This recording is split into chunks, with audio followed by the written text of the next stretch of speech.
संसद में शीतकालीन सत्र का आज 7वां दिन था, जिसमें लोकसभा और राज्यसभा में कई मुद्दों पर चर्चा हुई।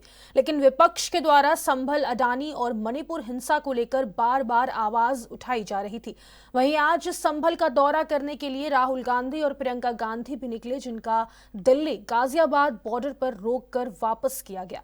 इन सभी मुद्दों को लेकर के हमारे संवाददाता अनुज उपाध्याय ने राज्यसभा सांसद व उत्तर प्रदेश के पूर्व उप मुख्यमंत्री दिनेश शर्मा से खास बातचीत की है, जिन्होंने राहुल गांधी और अखिलेश यादव के साथ अरविंद केजरीवाल पर भी जमकर कटाक्ष किया। संसद में शीतकालीन सत्र चल रहा है और आज उसका 7वां दिन है, जिसको लेकर के वहां पर गठजोड़ जारी है। विपक्ष चाहता है कि संभल मुद्दे पर और उसके साथ ही साथ अडानी के साथ साथ जो मणिपुर में हिंसा हुई है उसको लेकर के बहस करे। 7 दिन की में 5 दिन की अगर बात की जाए तो गतिरोध काफ़ी रहा, लेकिन संसद चलने लगा है। ऐसे में राहुल गांधी आज संभल जाने की जिद करते हैं और वहां पर जाने से उनको रोका जाता है। मेरे साथ मौजूद है दिनेश शर्मा जी, जो कि राज्यसभा के सांसद हैं और साथ ही साथ उत्तर प्रदेश के पूर्व उप मुख्यमंत्री हैं।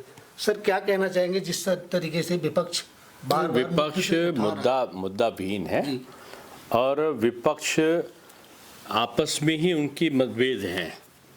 सपा और कांग्रेस में अल्पसंख्यक मतों को अपनी तरफ आकर्षित करने की होड़ लगी है और उनकी चिंता का कारण ये भी है कि कुंदरकी पर जो अल्पसंख्यक मतदाता था उसने ना सपा को दिया ना कांग्रेस को दिया, उसने भाजपा को वोट दिया।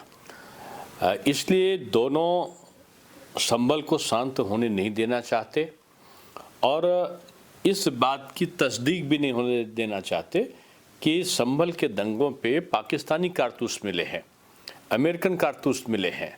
तमाम नकाबपोश सैकड़ों की तादाद में हाथ से रिवॉल्वर लेके गोली चलाते हुए दिखे हैं। उन्होंने निरीह लोगों की हत्या कर दी। ये भी हो सकता है, ये भी आरोप हो सकता है कि उन्हीं ने गोली चलाई हो कहीं, ये आरोप हो सकता है। और इन सब के बावजूद राहुल जी 2 दिन पहले उनकी प्रदेश अध्यक्ष जी जा रहे थे, उन्होंने देखा उनकी फ़ोटो चारों तरफ आ गई तो आज हम भी फ़ोटो खिंचा ले, आज राहुल जी चल पड़े। मैं समझता हूँ कि तथाकथित राजनेता पॉलिटिकल टूरिज्म पर जो जाते हैं उसके बजाय जनता की जनार्दन के दरबार में जाना चाहिए और गाढ़ी कमाई से जो जनता के पैसे से ये सदन चलता है संसद का, उसको चलते रहने देना चाहिए, उसमें व्यवधान नहीं डालना चाहिए। तो एक तरीके से आपका कहना है कि जिस तरीके से पहले अखिलेश यादव जाते हैं, फिर राहुल गांधी जाते हैं, तो इंडिया गठबंधन ना होकर के आपस में एक दूसरे की लड़ाई लड़ रहे हैं। इन दोनों के आपस के मतभेद हैं।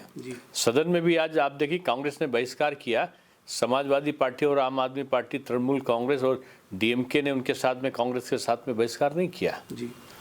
तो ये अकेले से पढ़ते जा रहे हैं, लेकिन कांग्रेस की मानसिकता रही है कि चर्चा ना होने दो और होल्ला मचाए रहो, सरकार कोई काम ना कर पाए। सरकार एकजुट है और तेजी के साथ मोदी जी ने कहा था कि तीसरी बार 3 गुने शक्ति से 3 गुना काम करेंगे, तो 3 गुना ज़्यादा काम हो इसके लिए वो प्रयास कर रहे हैं। सर, एक लंबा आपका अनुभव रहा है उत्तर प्रदेश की राजनीति को लेकर के। अभी केंद्र में एक तरीके से संसद में आए, दिल्ली में आए, तो दिल्ली के बारे में अगर देखा जाए, जिस तरीके से अरविंद केजरीवाल 2025 विधानसभा की तैयारी कर रहे हैं, तो क्या लग रहा है इस बार बीजेपी टक्कर देगी? आपको लग रहा होगा कि अरविंद जी को दर दर भटकना क्यों पड़ रहा है। अगर इन्होंने काम किया होता तो घर बैठे जीत जाते। आज ये द्वार द्वार जाके माफ़ी मांग रहे हैं, नाक रगड़ रहे हैं। इसका कारण यही है कि 5 साल तक हुड़दंग किया, भ्रष्टाचार किया, गबन किया, घोटाला किया।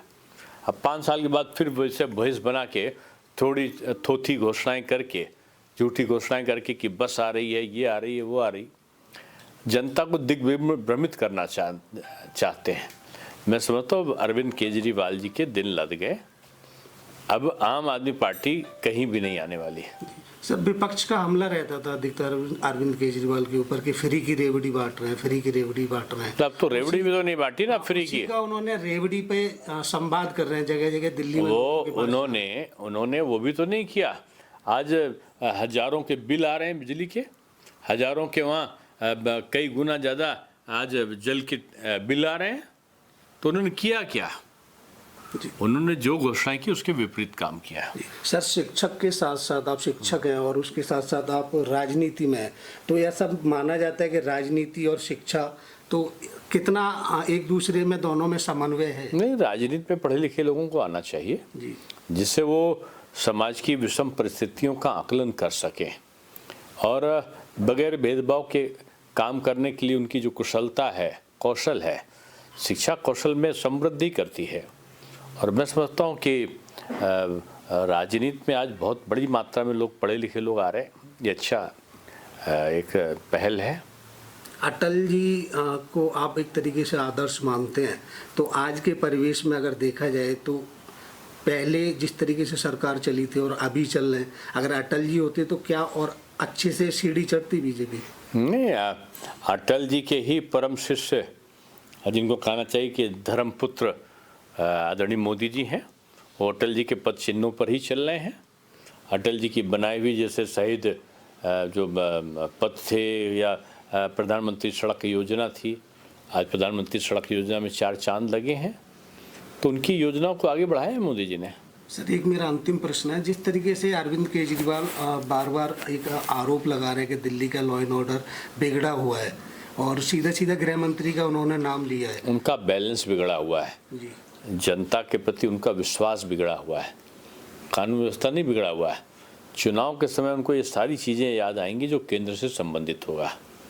वो अपने को केंद्र से और प्रधानमंत्री से तुलना करके वो जब बयान देते हैं तो जाहिर सी बात है उनको लगेगा कि जब उन्होंने नाम लिया तो मेरा नाम भी छपेगा।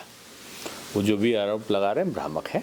2025 में दिल्ली में क्या उम्मीद लग रही है, क्या कमल खिलेगा इस? दिल्ली में झाड़ू से सफाई होगी, झाड़ू की सफाई होगी और आम आदमी पार्टी अस्तित्व विहीन बनेगी। कांग्रेस जमानत बचाने में सक्षम नहीं होगी और भाजपा बड़े बहुमत से सरकार बनाएगी। तो ये थे दिनेश शर्मा जी, जिनका सीधा सीधा कहना है कि इस बार जो दिल्ली में जो विधानसभा चुनाव होंगे उसमें भारतीय जनता पार्टी अच्छे मतों से जीत हासिल करेगी। अब देखना होगा जो दिल्ली की जनता है वह बीजेपी पर कितना विश्वास जताती है। अंबुज उपाध्याय, ANB न्यूज़, दिल्ली।